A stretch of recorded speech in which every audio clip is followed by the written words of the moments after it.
first person, and to save time, I'm going to introduce Clint Grantham, and then Clint's going to introduce someone, and they're going to, and on. So, Clint Grantham is a lifelong conservative. He's 25 years as an aircraft mechanic on a military contract, married 27 years, 3 children, 2 grandchildren, woohoo! Coffee County Republican Executive Committee, Alabama Republican State Executive Committee, floor delegate for the 2024 Republican National Convention, and he is in his first term as county commissioner. So if you have county commissioners that you want to, influence, this is a county commissioner that seeks after truth. So he's the county commissioner. He is also the founder of South Alabama Liberty, and he's also a former board member of South Alabama Liberty. And I guess that's it, right? That's it. Okay, congratulations. Thank you for coming. We appreciate it. We appreciate you being here. We appreciate you being here, and I want to introduce Bob Retsch. And Bob's going to tell you about Bob.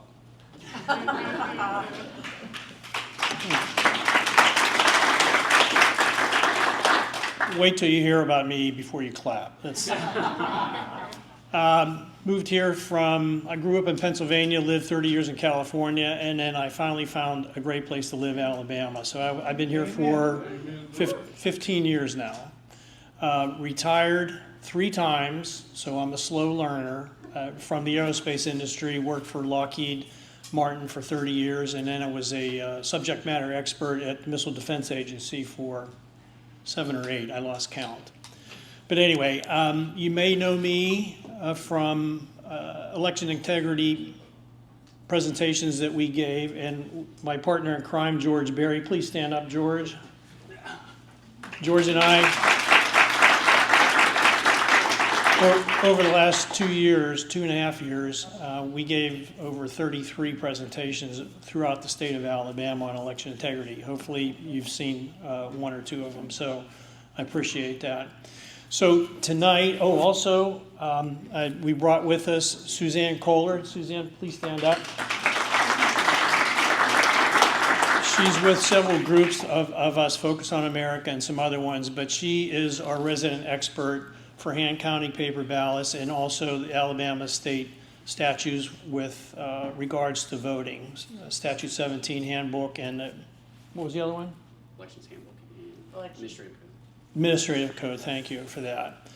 So enough about that and me. I'll talk about a couple slides later on, but our main person here is Joe Roughneen from Southern Alabama Enterprise, along with Clint, and he will talk about himself rather than me. He's a little shy, so you may have to ask him a couple of questions. So, Joe, come on up. Thank you, Bob.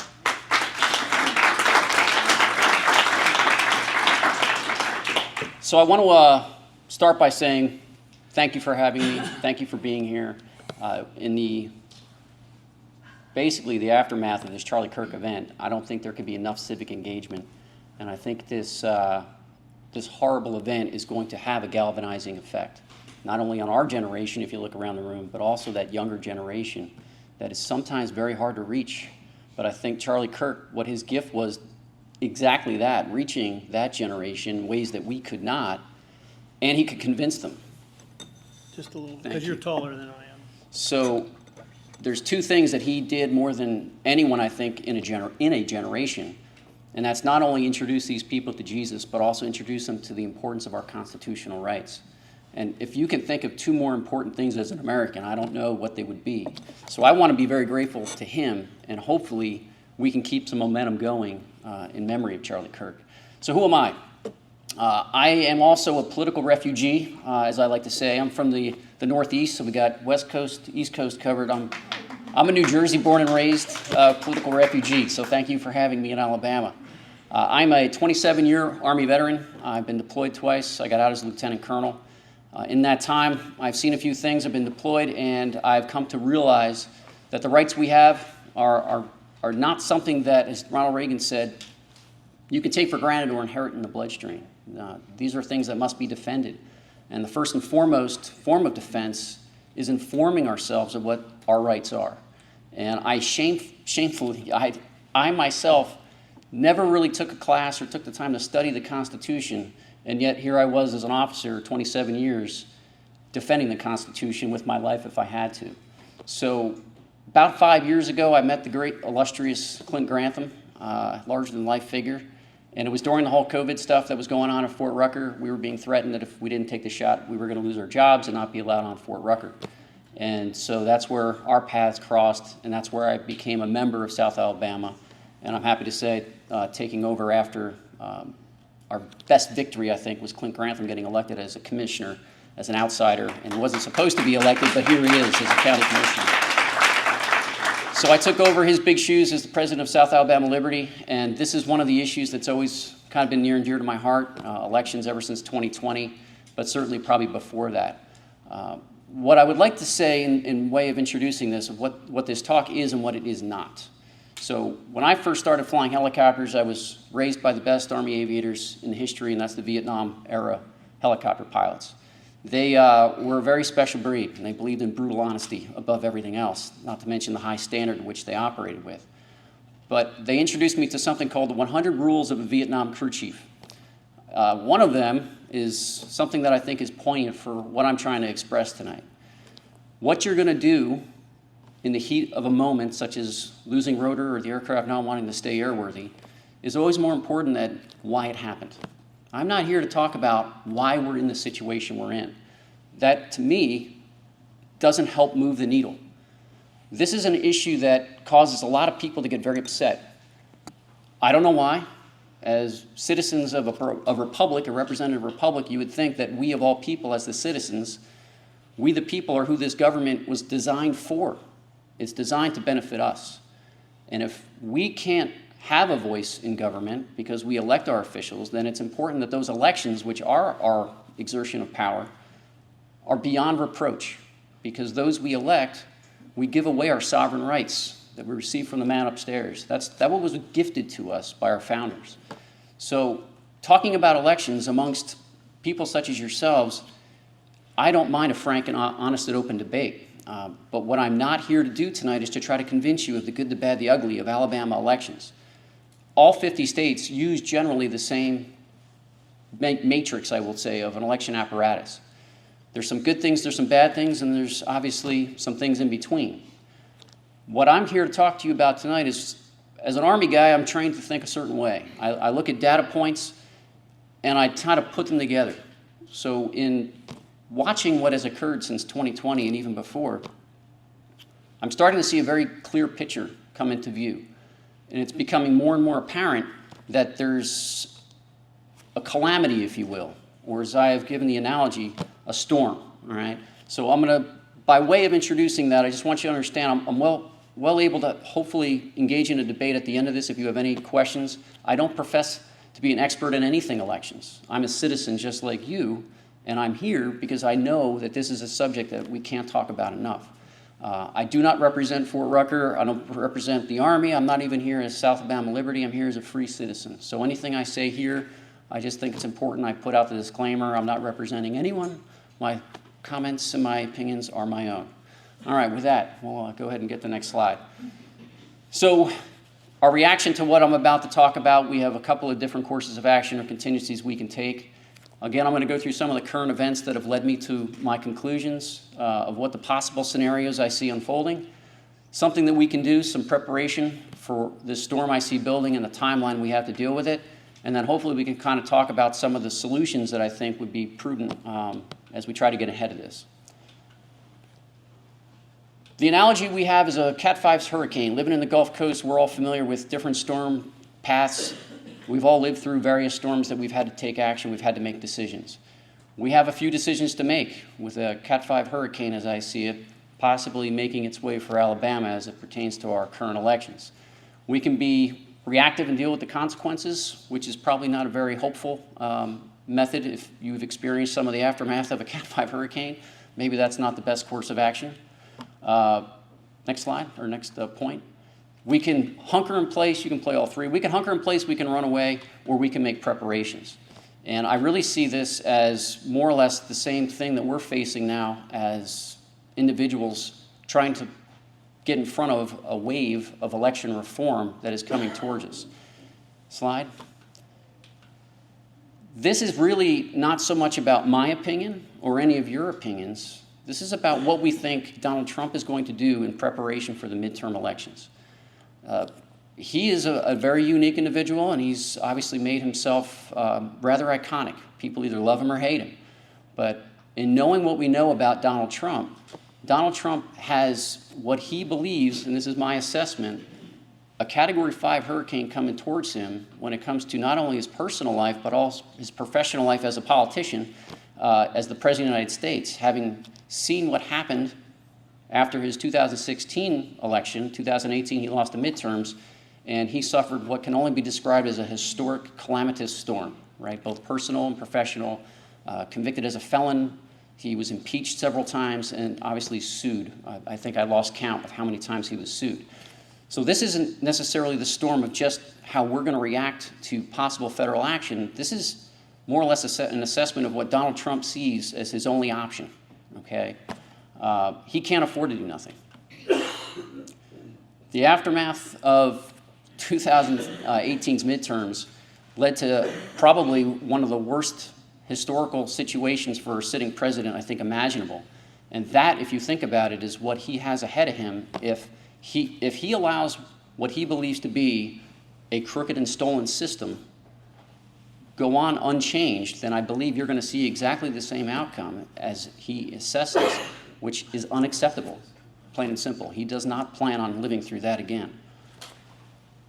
So as I've said, I've kind of been watching some of the wind blow here with some of the current events, and I think if you really take a step back and look at it, he's already been laying the groundwork. You know, in the Army, we talk about shaping operations, right? If you're trying to prepare for decisive action, you don't just charge in, you've got to prepare the battlefield.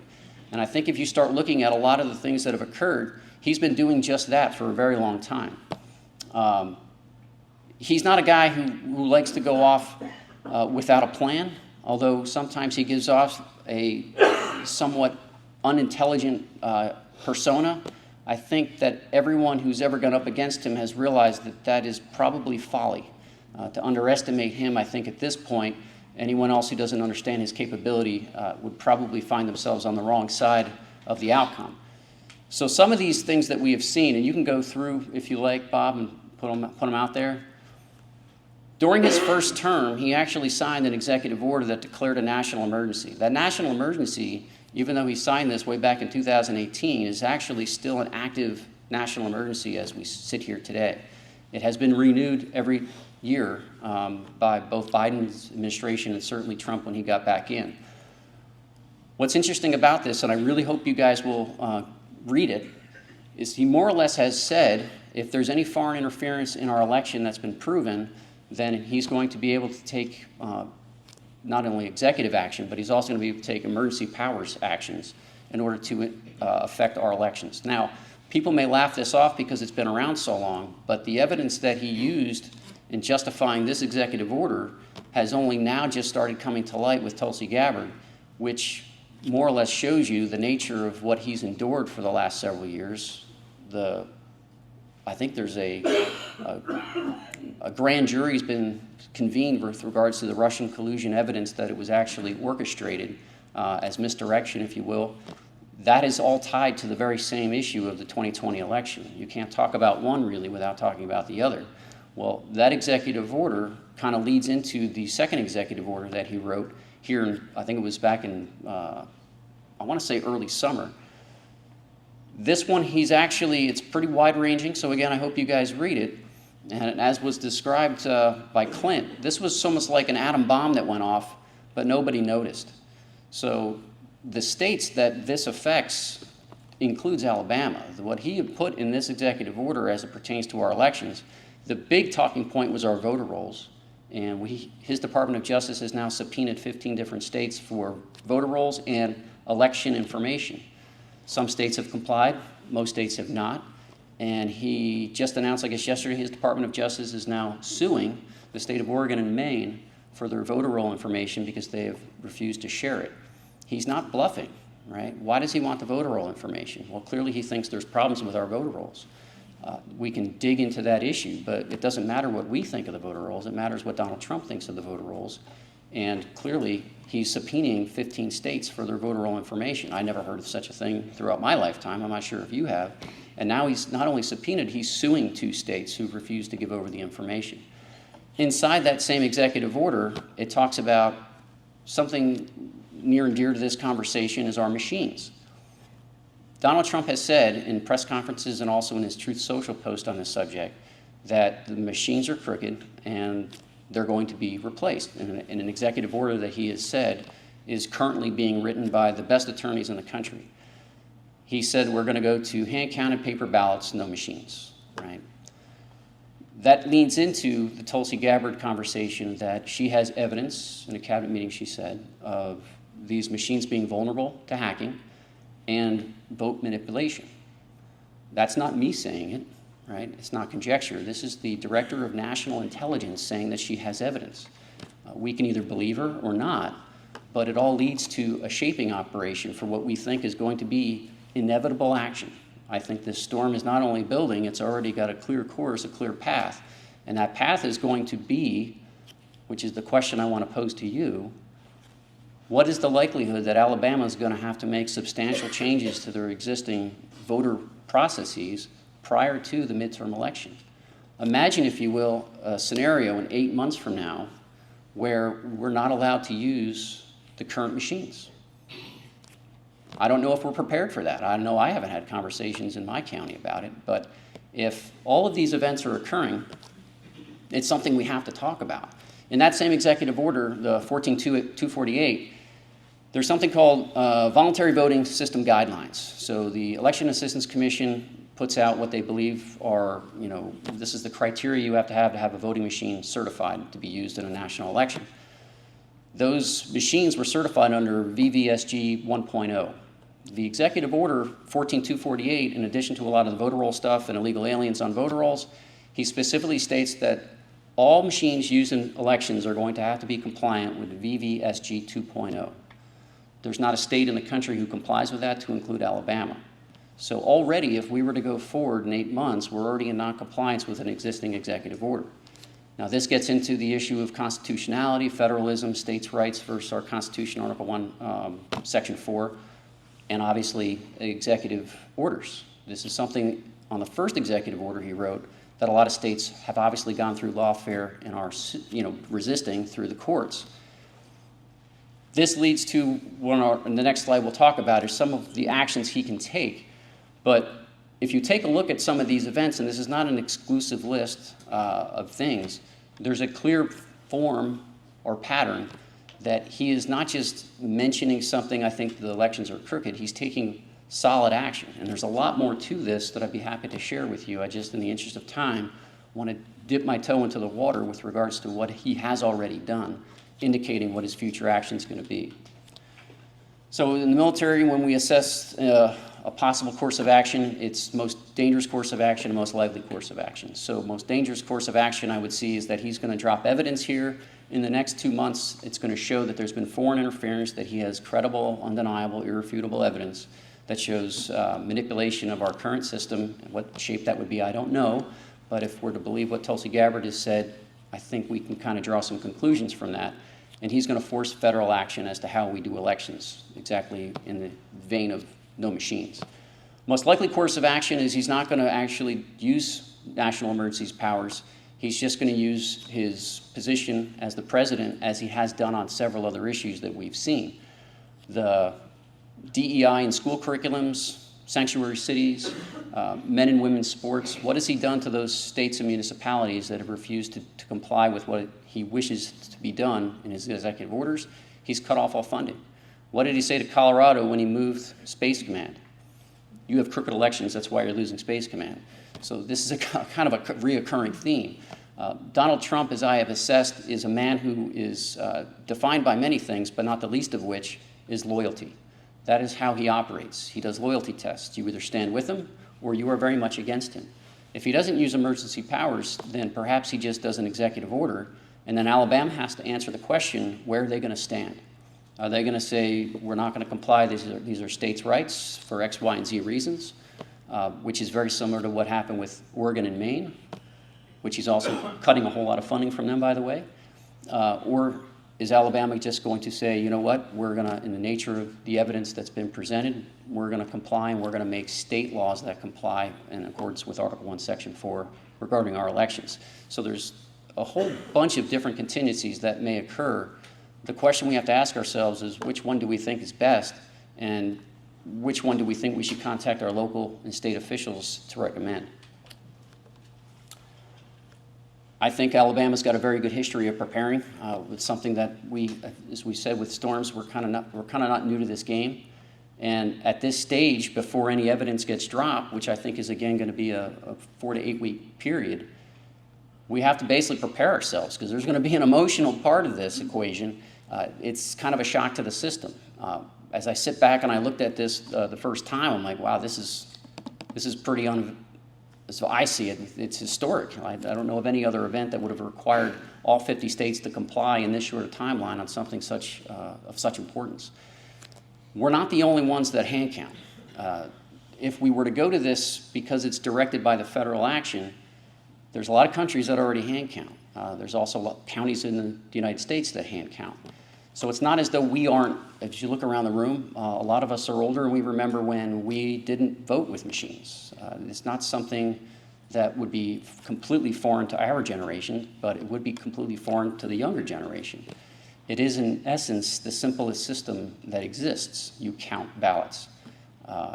I'm not here to argue or advocate for one versus the other. What I'm saying is, if we had to go to this in the next 8 months, what would be our plan? Or are we just going to wait? Are we just going to hunker down and hope that the storm passes over us? That's never been, for me, I always quote my old coach, failure to plan is a plan to fail. Like, you have to have a plan. You can't just hope that this thing isn't going to hit us. I believe my assessment, and the reason I'm here with you good people tonight, is it's going to happen. I don't think there's any doubt, at least in my mind. Slide.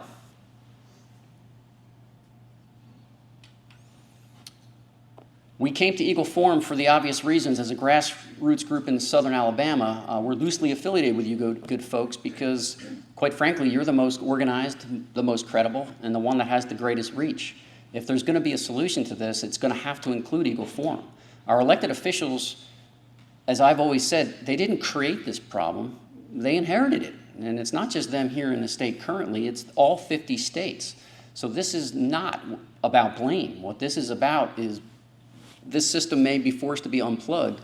How do we work with our elected officials to get from where we are now to success after the midterms? That's the bottom line. If there's going to be a solution, Eagle Forum is going to be prominent in it because of all their attributes. Four-pronged approach. As we look into the next 4 to 8 weeks and wait for what I believe to be election evidence that's going to come, I think we have to educate politicians from county commissioners all the way up to Secretary of State and Governor that this is something that may happen. They may not agree that it may happen, but it is a potential contingency that they should be aware of. And I don't know if they are. I quite frankly think it's going to be a surprise to them. We have to educate our fellow civic group members. We have to get the word out, right? We've got to make sure that if, in fact, we had to actually execute this, the longest pole in the tent, as I see it, is going to be getting the folks that are the hardest workers, that are understaffed and underpaid, more election workers. You know, these are the folks that are out there in this system doing God's work. So if the rest of us can go to the lake and everything else that we do, there's not going to be enough of them if this is what we have to do, because we're going to have to create more precincts. If we create more precincts, we're going to obviously need that many more election workers. The second longest pole in the tent, which is where educating everyone that we work with and know, is going to be creating hand counters. Like, we have to create a workforce that doesn't currently exist and hasn't existed for several years. I think it was 2006, I think, when we passed legislation here in Alabama that went to uniform electronic voting. So it's been a while, right, since Alabama has done anything like this. It's going to require a recruiting drive, right? And that's where grassroots efforts come in. That's where churches come in. And I don't think you can have too many when the time comes. There's clearly going to have to be lawyers part of this solution. We live in a nation based off the Constitution, which is our original law, right? And everything we do here in Alabama is based off Title 17. There's things in Title 17 that would prohibit us from doing anything other than what we currently do. Now, Title 17, luckily for us, isn't very specific when it comes to the mechanics of our elections. They give a kind of a broad power to our Secretary of State, and then him through administrative code determines what the statutes are regarding our elections. And then within that, he's also created I was going to say aviation handbook, Alabama election handbook, right, which is more or less the nuts and bolts of how we execute our elections. This is going to have to be a lot of smart people sitting down and figuring out what is it that's going to violate our current statutes and regulations, and what are we going to have to add to it in order to give ourselves the maneuver space in order to actually do what we're thinking we may have to. When it comes to execution, something that I'm doing at my level, Suzanne is one of the prominent folks in the state that is familiar with one of the handful of hand counting methods that's been proven and currently in use. She gave us a Zoom expedited training with my board on the South Alabama Liberty, just to kind of get my hands around this. What would it entail? And it wasn't nearly as intimidating as I had first thought. It was about 45 minutes to an hour long. But we're going to have a follow-up train the trainer session. So what we're going to do next Sunday is we're going to actually sit down and we're going to actually do hand count training classes, right? I want to make sure my county at least can respond if this does come down and come to fruition. I'm either going to be colossally right or colossally wrong, right, in my assessment. But I truly stand here telling you that I believe this is going to happen, and I would rather take some precautionary measures. As a helicopter pilot, I can say preventative maintenance is always better than emergency procedures. And as I see it, if this comes down, where can I affect this? I can do hand count training. Worst case, we waste a Sunday doing some hand count training. Best case, we've trained the core group of people to go out and do more hand count training with others to try to cross-pollinate to make sure that we're ready for this. The timeline and time is always unforgiving. We can't make more of it. We have generally 8 months before the primaries. There's things that are immutable within that timeline. Registrars have to create poll lists, right? They've got to create the actual poll books. Whether those are going to be electronic or, as Donald Trump says, not going to be electronic, going to be paper, that's going to require time. The training of new poll workers, identifying them and getting them trained and certified, the same thing with the hand counters, that's all backing off. What I'll give you guys is a comparison. Argentina, as many of you know, they had an election and it was hand counted. The Supreme Court down there said they couldn't use machines, and in a period of about 6 months, they hand counted 30 million people in the country. So, and it was an internationally recognized election, so there was no contestant. It can be done, and there's a great many countries out there, France, Germany, Taiwan, Ireland. There's a bunch of them that do it, not all the same, but they have scores more millions of people than Alabama has. So we have 3.8, is that right? Is that about the number? 3.7. 3.7, so that's much less than the populations of all of these, and they all had the results within that night. And obviously getting everybody on board in all 67 counties, that's going to be quite a bit of a lift. And we're not going to expect our elected officials to have to solve this for us. As Charlie Kirk has shown us, this is our role, right? We were told a republic if you can keep it. And Calvin Coolidge, I think it was, said, what is the cost of freedom? It's persistent vigilance. And I have not been persistently vigilant. And this is what it takes, right? If we're going to make our elections, no matter what that form looks like, the processes, it's the people who elect the officials that own them. And we're the ones who are going to have to help create this solution.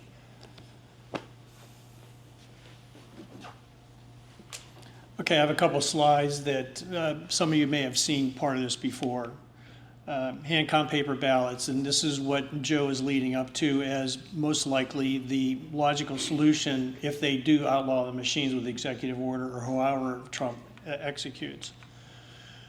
Some background, sample countries that use voting machines: Australia, India, Brazil, Venezuela, the US, UAE, and the Dominican Republic.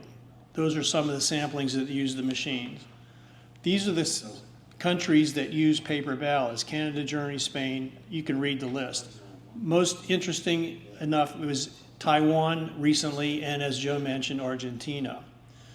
Now, on this list here, if you see Germany, France, and the Netherlands. In the year 2017, they went from machine count ballots to hand count paper ballots in less than 6 months. They threw the machines out and went to exclusively hand count paper ballots. Why 2017? Anybody take a guess? Nobody. The elections of 2016, they saw what happened and realized that the election was fraud. And they didn't want that to happen in their country, and they all switched at the same time.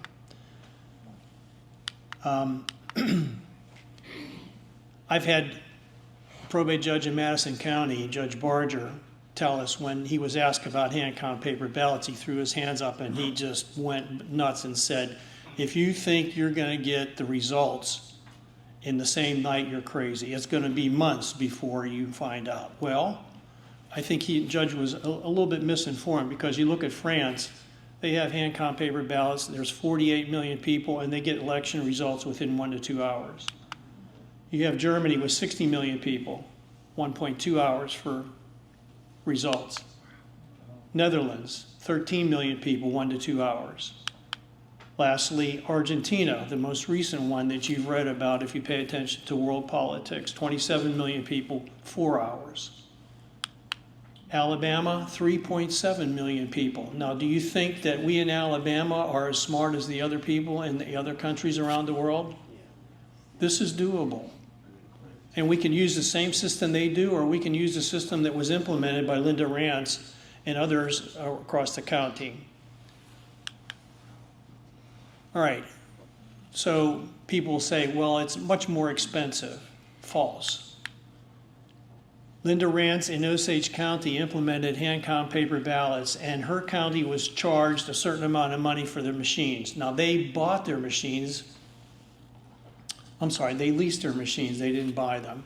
And they have maintenance costs, and they have software costs, a whole bunch of other stuff. Well, she divided the total number of votes in her county by the total cost of the machines, and it was $4.74 a ballot. Simple math. Then when she implemented the hand count paper ballots, the cost of the county was $2.71. That's a savings of $2.03 a ballot. 43% less expensive to do hand count paper ballots. Now, you guys are from Jefferson County, right?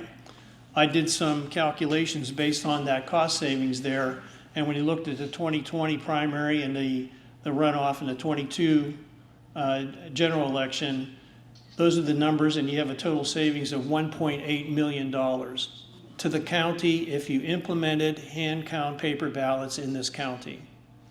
It's less expensive, plus it's safe, and there's no fraud possible. And if you want to look at the math that it takes for the whole state of Alabama in a 4-year election cycle, this is 4 years from 2020 to 2024, you pick it, we in Alabama can save $34 million. Taxpayer dollars, we're paying for this. This is funded for that. Now, just a couple more slides and I'm done. The hand count paper ballot process, there are 2 things that are available. Suzanne and Susan Chipman can conduct hand count training for you, either for the civilians or also to train the trainers. That's available. I have a slide presentation that is set up for the public, set up for the probate judges, set up for the county commissioners to talk about the process for hand count paper ballots. This is just one slide from the example. It's pretty easy to follow. It takes about 15 to 20 minutes. And there's one more effort I want to talk about. Now, set what we've talked about aside here. I wanted to spread the word that there's another effort that Suzanne, well, actually, all of us here are working on. There's another effort, and it's a grassroots effort in Alabama. And we're looking for 5 counties in the state of Alabama. And the purpose is to verify voter integrity or look for fraud. Now, there are requirements for the counties. We're looking for a smaller population, preferably in the middle part of the state because we have counties identified already on board in the north and counties on board in the south. We want smaller population. It could be a red county or blue county. It doesn't make any difference. We'd like to have a constitutional sheriff. That's important because the sheriff plays a role in here. And then also we need a motivated team. And we're not looking for 50, 60 people. Each county needs about 6 members and 1 lead. And you don't have to work alone or autonomously. We as a state organization in this grassroots group can help you out. So if you guys have anybody, friends, neighbors, information, anywhere around in the middle belt of Alabama that fits this qualification, you can reach out to me or Julie, where is she? Yeah, right here. She has our information. You can contact her. And I already talked about that. And we're done, and that's it. And I'll let this open for questions for anybody up here. So if you have any questions, please raise your hand. Oh, my goodness. All right, let's start with the boss real quick. Well, somebody may have this question though already. The question is, well, you know, the Democrats are going to say the Republicans cheat, the Republicans are going to say Democrats cheat, you know, so people tell me, well, you think if there's a problem with the machines, like, weren't there problems with extra ballots in Georgia? Like, how do you keep that from happening? Are there going to be cameras, or are there going to be? You're talking about with regard to hand count or the situation right now? Hand counts. Well, part of the process here is that when you count the ballots, you have 2 teams that are counting the ballots. You have 4 people. You have 2 Republicans representatives and 2 Democrat representatives. They look at the same ballot and they mark down on separate tally sheets. And then at the end of the day, those tally sheets have to add up as a means of. So you can't really say that the Democrats said there were fraud. They were part of the problem if there was fraud. So do they get certified by the party, like? They signed by all the people that count them and the election. Help me, Susan. Who else signs them? So on the team, Go ahead. on the counting team, you have a counting team and a recording team. And at the end of the evening, or at the end of your sheet, let's say, they all have to reconcile. So you guys, as a team, that is 4 people from different parties, have to represent what they think was the correct answer. And until they reconcile, you don't move on. So it has a self-checking And you have poll watchers mechanism. obviously as well. So. Exactly. Then you also have poll watchers, which we have currently to make sure that things are properly done. So Go ahead. it's Take the built next in. question too while you're up. Okay. Ann. Since the legislature goes back in January, do y'all have legislation ready to go in order to get it done with their short, because it's going to be an election year, with their short session? Do we have legislation already ready? No. No. We're working on that. Clint, over by the microphone. I'm sorry, we are working on that. That's one of the things that we talked to Becky about today, but it's very important to understand that there are different moving parts to Alabama elections. There's Title 17 that tells all of us what we're supposed to do, and then there is a local handbook. What is it called, Joe? Alabama, there's the Alabama Election Handbook, which is produced by the University of Alabama Law School, and that's like the everyday manual. And then in the middle, This is the important part. in the middle is this thing called Alabama Administrative Code 307. And if you look it up, it looks like laws. Well, it's not black letter law. Title 17 is the only black letter law that goes through the legislature. Administrative Code 307 is created by the Secretary of State's office. And so therefore, it can change. And the It does Secretary- not require the legislature. In Alabama, the Secretary of State has very, very, very broad ability to respond to whatever we may get from Donald Trump. As it pertains to this, a lot of states have very precise statutory titles. We don't have that here. Our Title 17, which is the law, the Constitution, is actually pretty broad-based, and what it more or less references for the Secretary of State is that he will, by administrative procedure, determine our elections, how they're going to be run. So in that regard, we don't have a massive legal, there are things that are in the title that will have to be addressed, and again, that's the, those subject matter experts. But they're not nearly as daunting as a lot of other states are going to face if this does come down. Let me say this too. We sat down privately with a county administrator, and we sat down with the county administrator and basically went in a private room and said, okay, if this were to happen, what would you need to happen on your end? How would you advise the county commission to move forward? And we just sort of role played what would happen and what it would take. We walked away from that. It was Joe and I had the meeting. We walked away from that realizing that it is not as daunting as it appears. At first, it seems very, very frightening, but there are things and steps that we could do if we were forced with that, into that position. Yes, I'm from the Jefferson County part, of course, Birmingham, Alabama.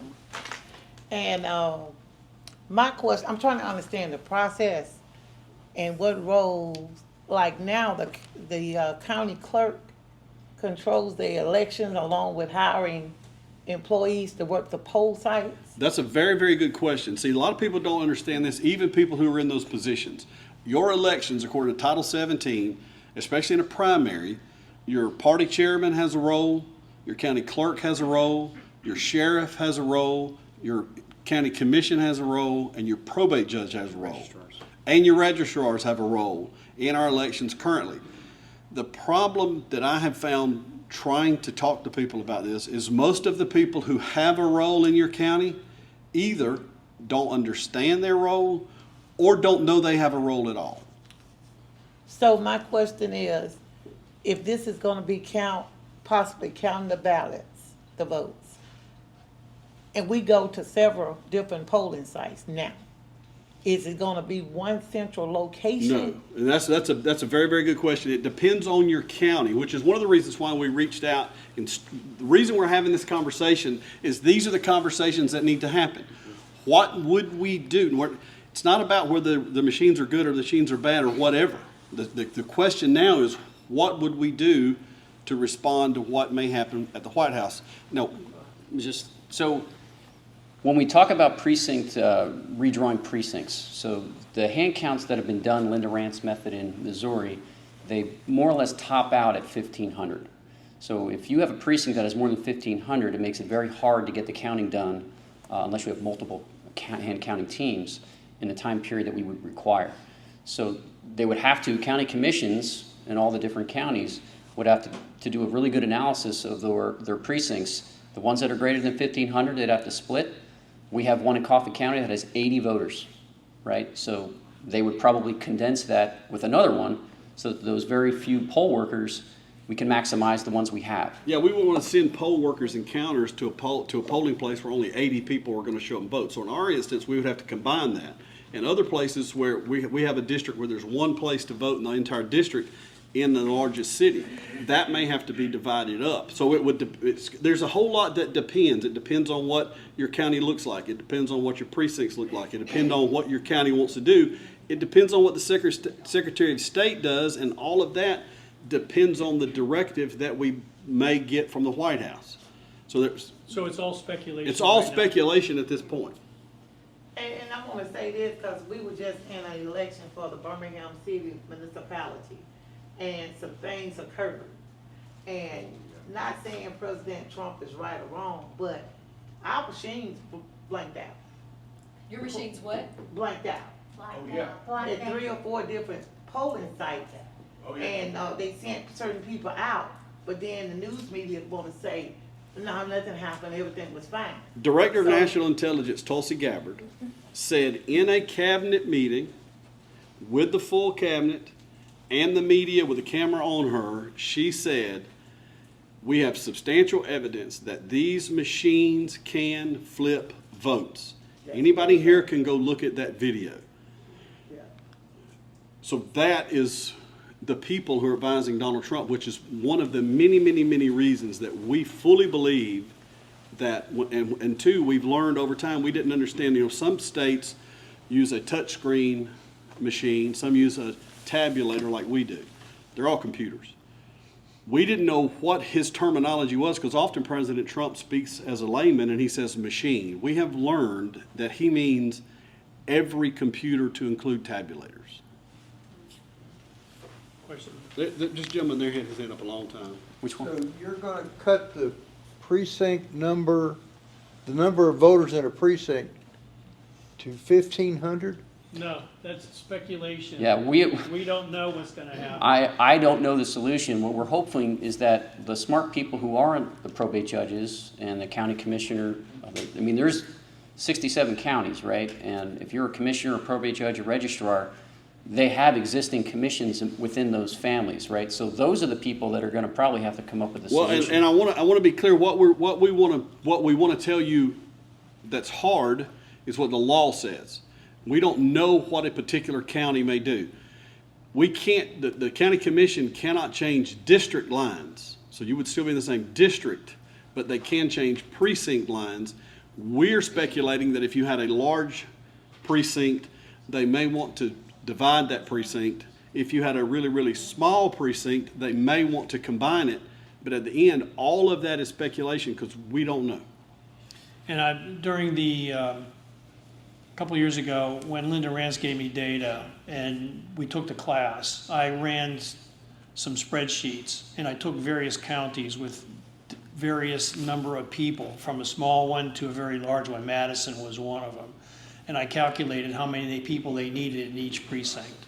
So I have those numbers. If you're interested, ask me about it. I can send you how many people it would be needed for the county and for their different precincts to run hand count paper ballots there. And I just want to make one point. It's like, Me too. This has already been done, right? So there's counties in the country that actually hand count already. I'm not the expert on hand counting, far from it, but there's people who actually have done the last election hand counted. So however I don't want to reinvent the wheel. What I want to do is what's a proven successful strategy, and let's try to amend that to work in Alabama. That would be my suggestion. Oh, let me say this also so you get an idea of numbers. Right now, currently, Title 17 says you have to have one machine for every 2,400 voters. So from my research, most precincts around the county, around the state, in each county, have 2,400 or less because we have a lot of rural areas. So we're not talking about going from 10,000 voters to 1,500 voters in most cases. Right here. Yes. Julia was concerned about any extra ballots that could pop up from somewhere. It's my understanding that our Secretary of State said something about the ballots would be numbered and watermarked. Am I correct in remembering that? This is not in an existing executive order yet, so the press conference that the president I'm had. talking about Alabama. I guess I'm not tracking the question. Alabama's ballots are not currently, they're serialized. Not one. I don't want to say too much. They're numbered, but our They're Secretary not- I of don't- State, I think, said that he wants to get them Okay, watermarked. yeah, and I think a lot of states are saying that as well. I Okay. think that the executive order that we're expecting from Donald Trump is going to address specific things like that. He has said he wants watermarked He paper said, ballots, he but it's said not currently watermarked written. and serialized. Yeah, Okay. over in the back. I was going to address the lady up there, what she said about the machines shutting down. Yes, ma'am? Think about it. With machines, electricity could go off, Of course.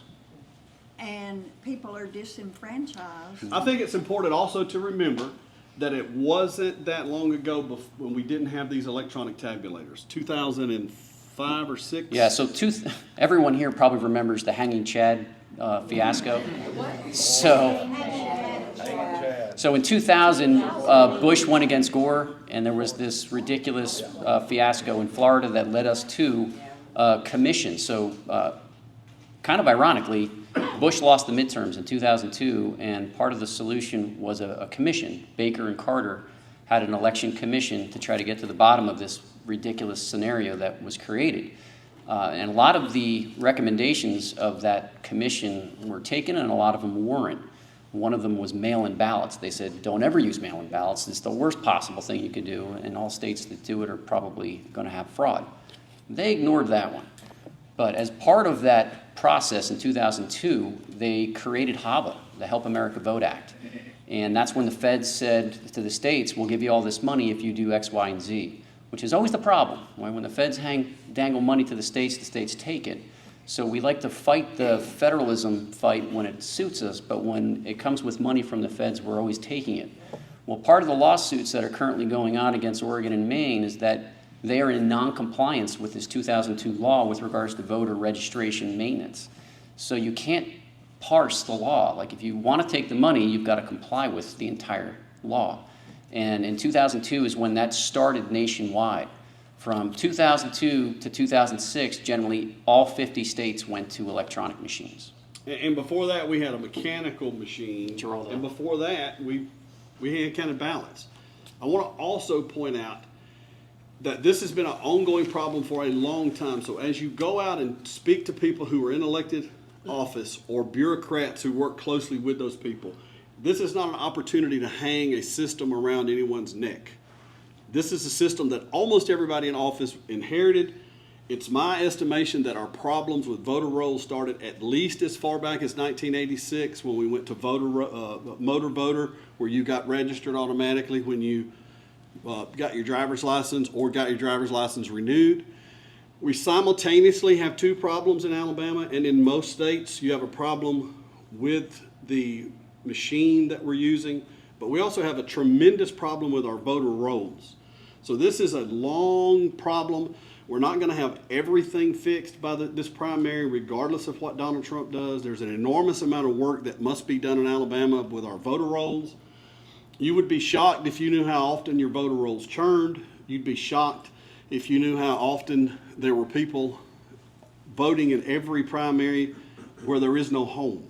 And I've went out and done some work in my county, and I can take you to those places. Most people don't even realize that you don't keep your voter rolls in your county, and our voter rolls are not even kept in the state of Alabama. Right. Most people have no idea about that. Yes. When you tell them that, they get upset. Our current Secretary of State moved us from one system to another system, which was a move in the positive direction, but our voter rolls are still not maintained in Alabama. So this issue is not going to be solved by whatever Donald Trump does and whatever we do to get through this next election. This is going to be a long fight. All right, I want to take this gentleman next and then go back over here to this. He's got another question. I've just got a quick comment and then a quick question. My quick comment is that thank you. Thank you so much for what you're doing. You appear to be really trying to bring some rational solution to this potentially upcoming storm, and I think that it's a wonderful thing that you're doing. My question is, where does your funding come from? I wish I had funding. Our funding? That's we're not taking. No. I mean, folks, when I talk in, I'm probably, let's see here. When I talk about my civic engagement and actually engaging as a citizen, it's embarrassing to talk about how little I've done to maintain that vigilance I spoke of. My parents came here from Ireland, right? They were both naturalized immigrants. They came here the right way. And they raised a family of 5, and all 4 sons served in the military. And God bless my mom, she had 4 of us deployed at the same time in Iraqi freedom. This is something very near and dear to me, right? When I raised my hand and I took an oath to the Constitution, it means something, right? And we are blessed. The places I've been and the things I've seen, we can't take this for granted. So when it comes to being paid, I've already been paid. Bob talks about a debt that we owe to those who went before us. I've been paid, and I couldn't repay it, is the way I look at it.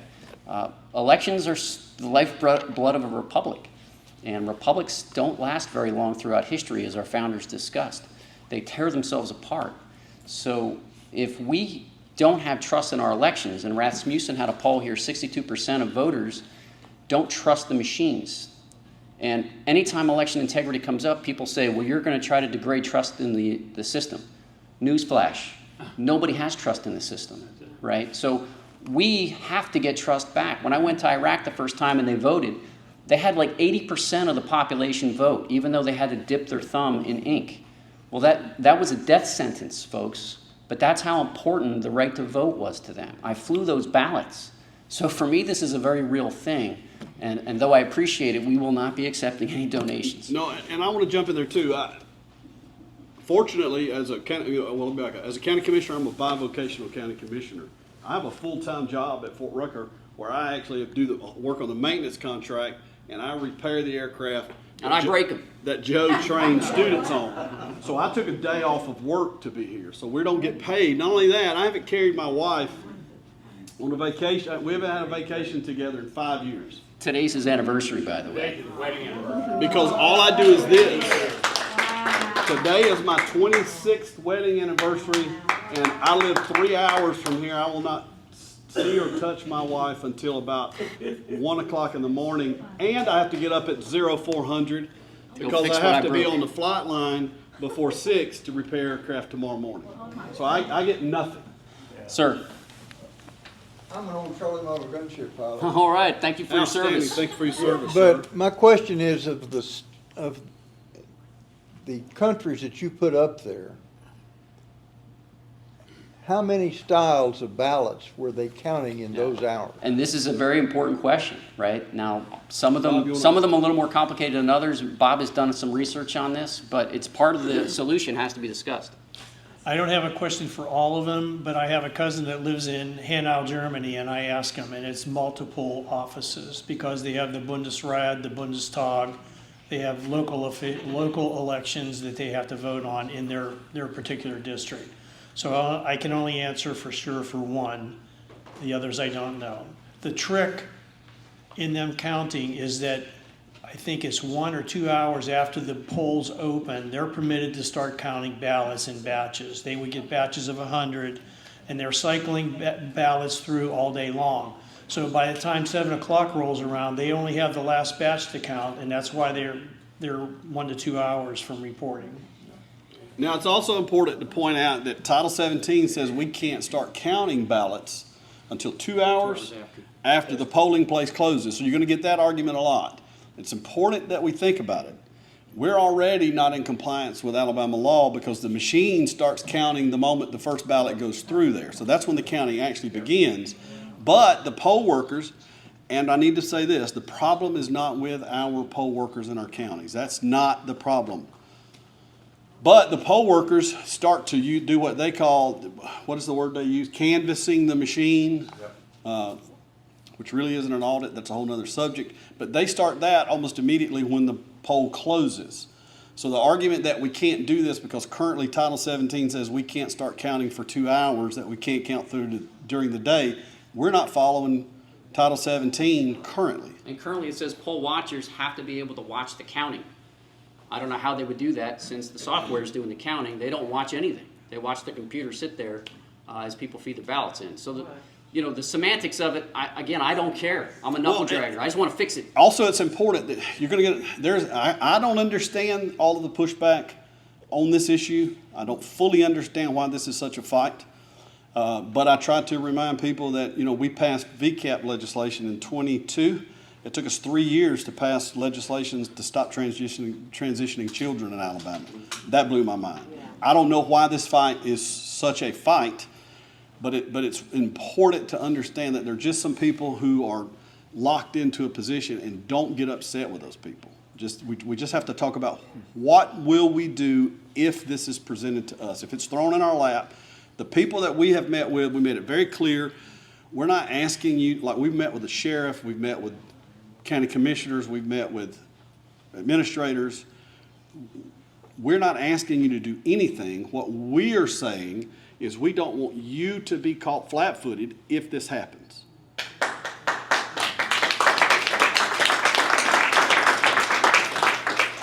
Just if you have a chance to mention these because you brought them up kind of briefly, and I'm not sure if I got this right, but Alabama have more registered people to vote than are actually eligible to vote? Correct. Yeah. So we're off. We did in 2024. They have since done a purge that happens every February after a presidential election. So I think there's 9 states currently nationwide. Alabama was one of them in the last election that have more registered voters than voters. I think we had 102%.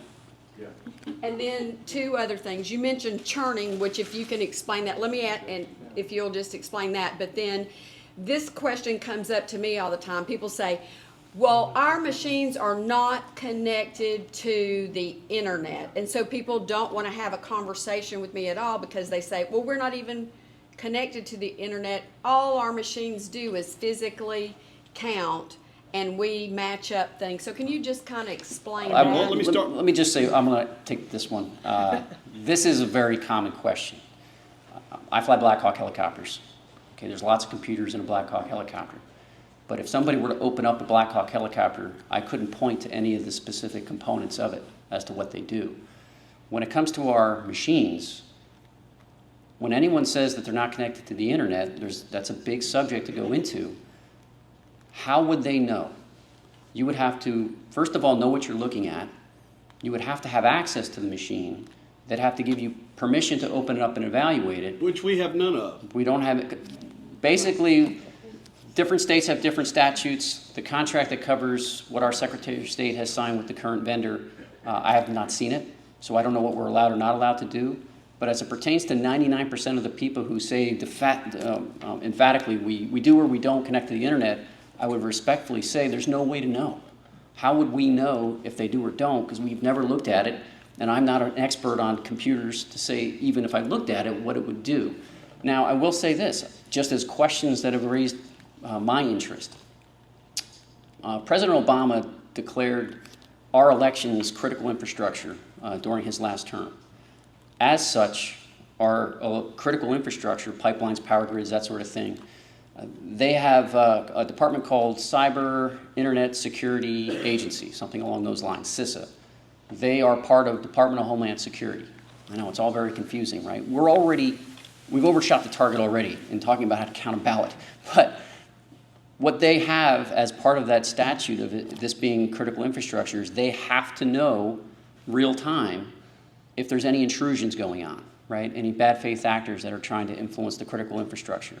There's something called FirstNet, right? FirstNet, us taxpayers pay millions of dollars, and I think it's the Commerce Department and AT&T.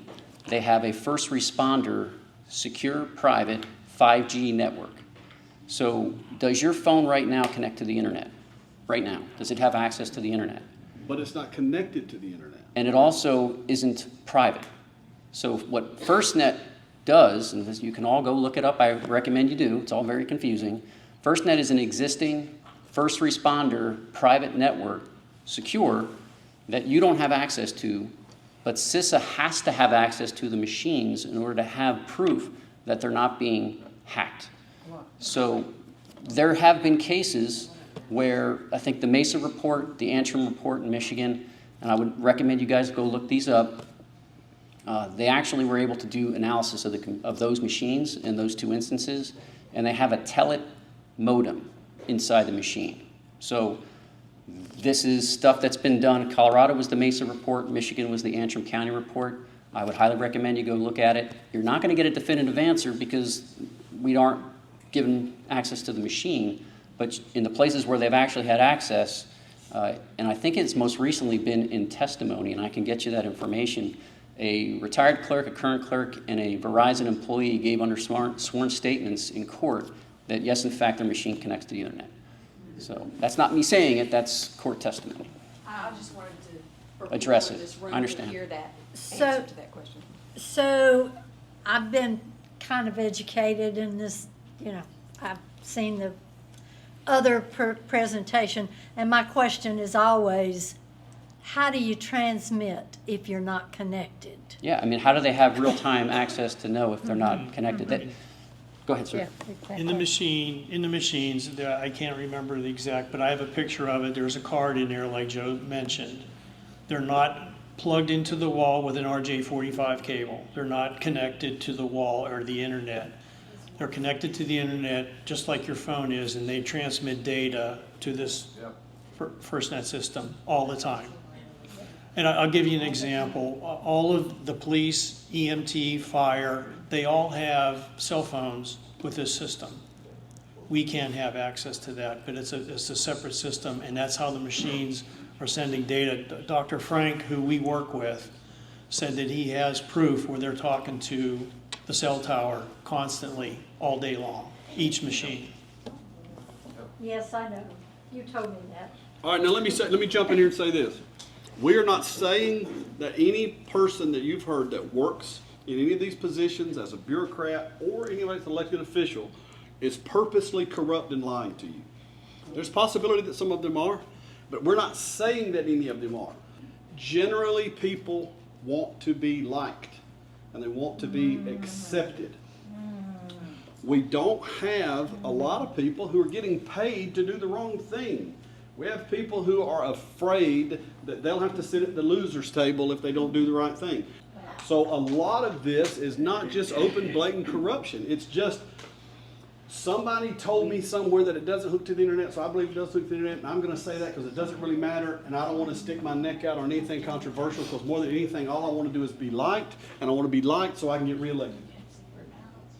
So it just boils down to something that simple.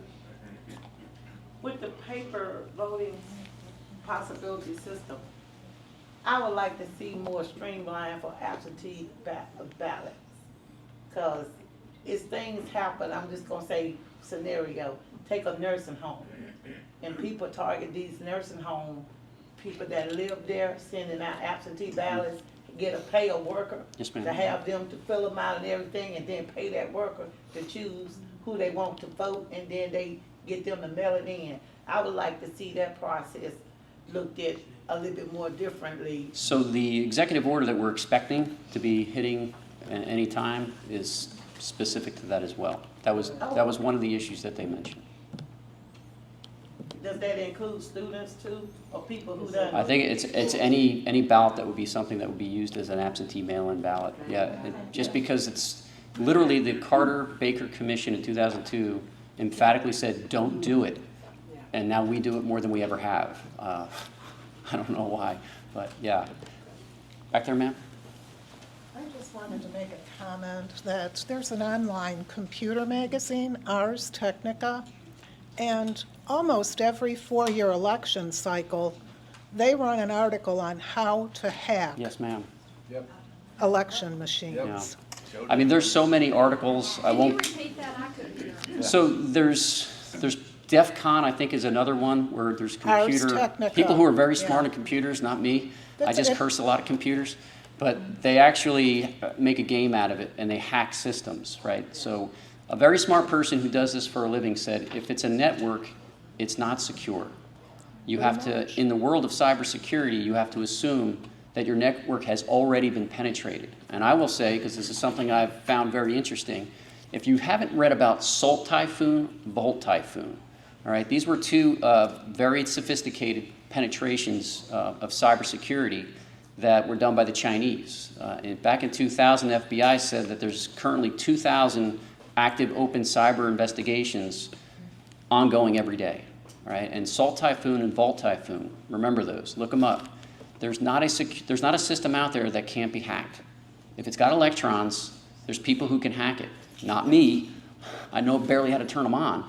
But there's a lot of people out there with sophistication. And in communist China, they have what would only be looked at like the University of Alabama campus for just cybersecurity, for just people hacking. It's part of their army. That's what they do. Before we take the question, I want to add this too. I don't want you to be too upset and freaked out about this. This is not a problem that we're going to solve this time around. It's not the only time you're going to have to deal with this. Alabama had an election riot in Barber County in 1879 where people were shot and killed over corrupt elections in 1879. When everyone in this room is deceased and with their father, there will be people who are intent on corrupting an election in Alabama. This is something that we have to stop. There's something called a thought-terminating cliche. And this is a Marxist idea. And some people who use it that don't even realize they're using it. I'm not calling everybody a Marxist. It's just so prevalent in our society. We're going to agree to disagree. That means the conversation's over, right? Trans women are women. That is a thought-terminating cliche. It's designed to end the conversation and to stop you from talking, okay? In this instance, the thought terminating cliche is machines don't look to the internet. Machines don't look to the internet. Machines don't look to the internet. So at that point, you're not allowed to discuss anything else about election integrity at all. Even if we had the most perfect hand-counted paper ballots with watermarks, with serial numbers, and we solve that problem, our voter rolls are an even bigger problem. Yep. They will always be a problem. So this is not something that we're going to find a magic bullet for. It's not something to be afraid of. We just have to work toward solving the problem. What can we do to get our voter rolls to be free if we want them, get our This hands is a on them? very, very good question. This is something that's very, very aggravating to me. John Merrill changed the price of our voter rolls. It's a penny a person. That doesn't sound terrible until you do some math. All right, what they're doing in Georgia to solve their problem is they're activist groups of people who go and they buy the voter rolls because they can't tell you who I voted for, but they can tell you how often I vote, where I vote, and what time I vote. So they know how often I vote. That's how you know you get a mailer in the mail during a primary, because that candidate knows you're going to show up and vote in the primary. In Georgia, they get those once a month. And they have people who put computer algorithms together that they can look for anomalies. Like, for instance, there are people who are registered in every county in Alabama who registered to vote on January the 1st. What's January the 1st? Is there any registrar anywhere working anywhere in Alabama on January 1st? Guess what? Same thing in Georgia. Same thing in Pennsylvania. Kentucky. Now, guess what percentage? Now, I vote 100% of the time. If it opens, I vote. Most people don't. Some people vote in the 54 to 56 range. 56% of the times they go vote. Guess what the percentage is for people who register on January 1st? 94% of those, they vote 94% of the time. Then they started looking at other federal holidays. People registered on all of those days. Those people vote in the 90%. Dr. Frank talks about this. He was brought into Pennsylvania early on, and it was about voter rolls, which they ended up throwing out the entire voter rolls by legislature action because they found so many things wrong with them. He came in and had carte blanche to look at anything he wanted. He found that there was 50,000 people added in less than 6 minutes, which is a rather interesting number, and that all of them had voted, and then all of them were immediately removed after the election. So he went and looked to see, well, how is this possible? And he was told all 50,000 had moved. And he started doing some digging, and he found that yes, in fact, they had moved 10 years earlier. But I want to go back and answer the question on price. So what they do is they're able to look in Georgia at any anomalies that go from month to month to month to month to month to see what changes. We can't do that in Alabama. And the reason we can't do that in Alabama is because John Merrill, Secretary of State John Merrill, changed the price to a penny a person. Well, if you do the math, that's $38,000 that you would have to pay to get your voter rolls. Now, they're about $1,500 in Georgia. It's higher than the average medium. I think it's the medium income of Alabama. It's more than. There are several states that it's free. You can get them as often as you like. Right, Florida. All right, so we can't get Washington ours State. unless we pay $34,000 for our voter rolls. 38,000. $38,000. That should be a sign. I don't care who's in office. I don't care who you like, who you don't like, who you vote for. I'm not here to tell you who should win or lose an election. That's just a fact. Jumping way back, you said something about churning. I'm going to speak about my county because Dr. Frank can show you how this happened. What they call churning is how often your voter roll in your county churns. That means you had someone move out of your county and a new person moved into your county and registered. So that person that moved out of your county registered wherever they moved to, and the person who moved into your county registered in your county. That's a churn of one voter. Now, we live next to a military base, so our churn should be slightly higher than most places in Alabama. The churn in most places in Alabama is right around 40%, which is insane. Do 40% of the people in Trussville move every year and 40% new people move in? The churn where I live is close to 50%. Now, it's a county of 50, we got 29,000 people in Enterprise, 54,000 people.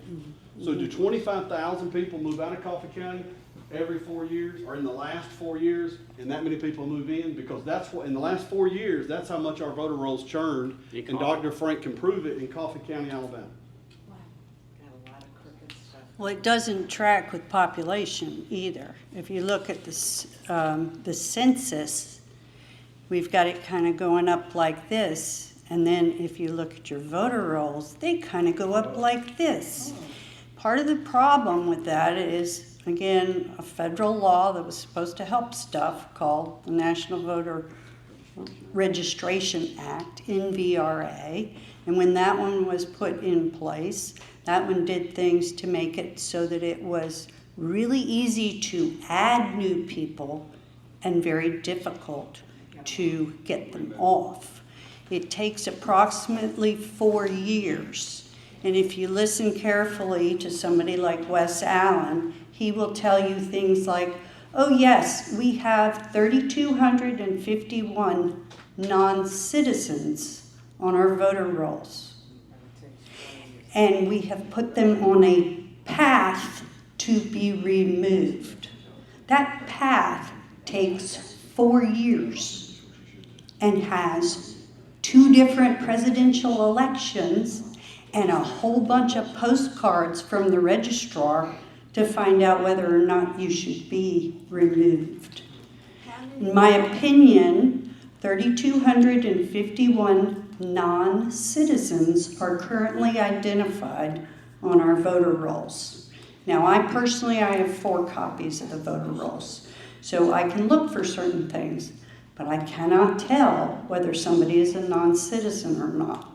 So I was told that by our Secretary of State. He put it out in a press release, so don't take my word for it. He also mentioned another statistic, and if you get that brochure on the back table that has Dr. Frank's information, there are a whole bunch of bullet points there. The second point is that there were 25,000 people on that voter roll that had a record that showed that they had never produced an ID in order to register. Now, when you register, you are supposed to provide either a driver's license number or Social Security. And it's actually, I think it's the last 4 digits, I can't remember, but it's some ID. These records have no ID. My question to Wes Allen was, how did they get there? His response to me, that was rather disturbing, was, we're investigating that. And I said, well, if you find out how are you going to get rid of them? I said, are you going to use the NVRA process? Oh, we have to follow federal law. So we have put them on a path to removal.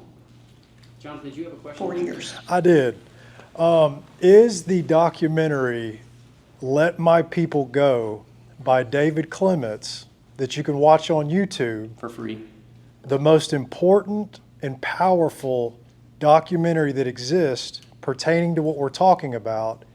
And is it something that everyone in this room should watch as soon as possible? Yeah, I would recommend 3, right? That is definitely one of them. And if you haven't seen it, it is powerful. And it's made very digestible for a very sophisticated concept of our voting system. Tina Peters has a video out there. If you guys aren't familiar with Tina Peters, she was an election clerk in Colorado, and she's serving in state jail for 9 years, Gold Star mom. It's a stain on our conscience as a nation. What's the name? Tina Peters, it's a Tina Peters story, I think. It's called Selection Code. Now, I think it's Selection important code. Selection Code. to is say the that again. This is a movie. Gold Star mom Yeah.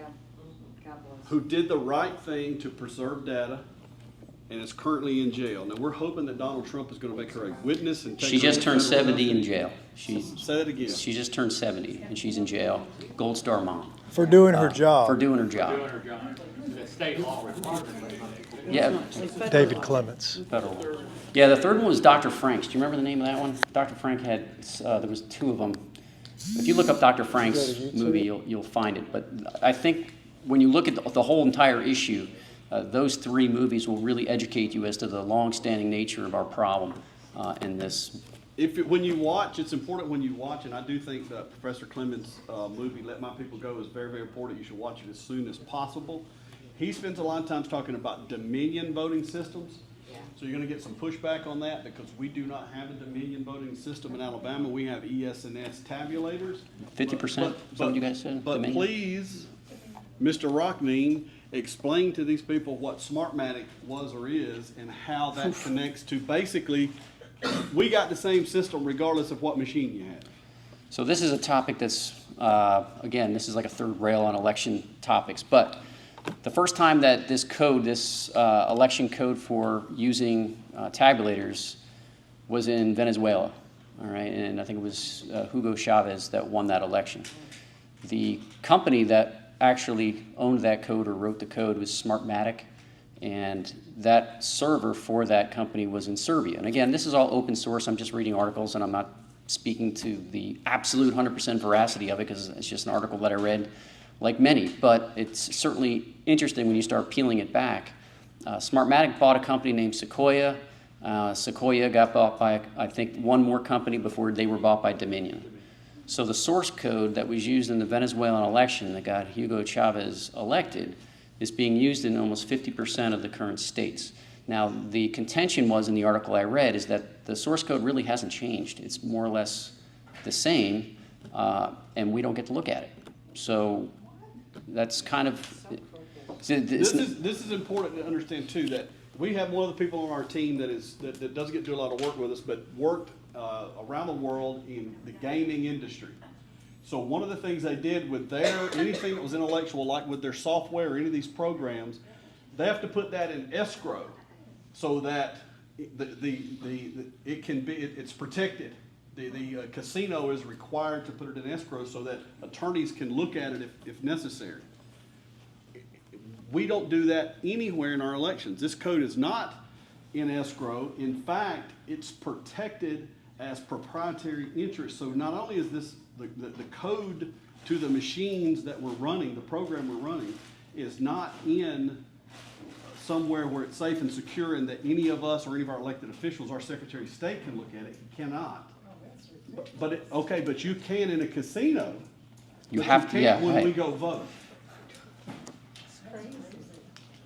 That makes sense. I do want us to get back on point before we run out of time. We're getting real close.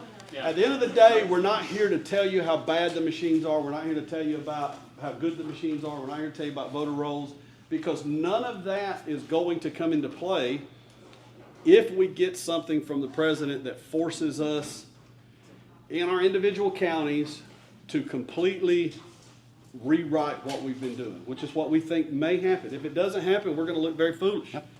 If it does happen, we want to make sure that the people in our counties are not caught flat-footed, that they've at least started to have, like we did with the one county administrator, what would you do? Which is when we learned about, because to us, you need more precincts. So we're thinking big counties, but we never even considered in a tiny, tiny county you might need to consolidate. So just to start the conversation. I want to turn it back to you, and I would love if somebody would end this in prayer if you have that capacity and willpower to run. Well, does anyone want to lead us in prayer to close? Keith, how about Keith? Keith, come on, then you, well, no, I want him to come back in October, so. No, you come on, I'm just kidding. This will get them to come back.